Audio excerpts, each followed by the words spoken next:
sa anong narikata dito komisyon ng eleksyon nga nini patumpal iti absentee voting uno local absentee voting iti probinsya ti La Union. Dati tinurangawag di Atty. Marino Salas ang mga provincial election supervisor iti commission election iti probinsya ti La Union.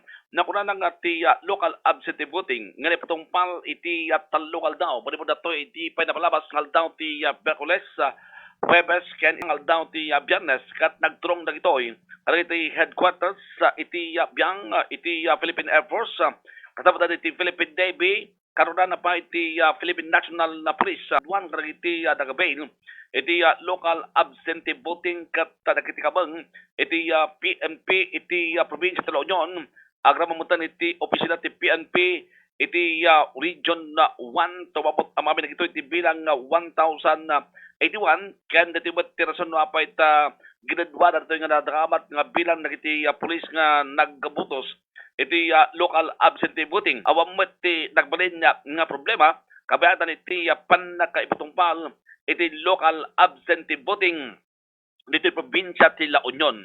Pasat ti pagsaritan ni Atty. Marino Salas. PNP tinauda po nga nagbotos ta aduda. Okay.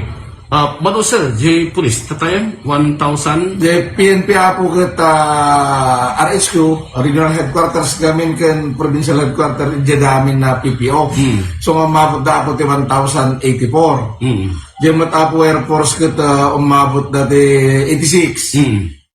Navy, Philippine Navy, umabot da po ti 14. Then, the Philippine Coast Guard 6.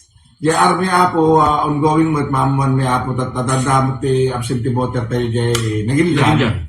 So rayon tayo apo di resulta bayan ba may sa kadwamin nga nag-supervise. Ni Atty. Marino Salas, Provincial Election Supervisor iti probinsya ti La Union. Dato ni Bombo Daniel Arzabal para sa pambansang radyo ng Pilipinas at consistent number 1 sa La Union. Basta Radyo, Bombo.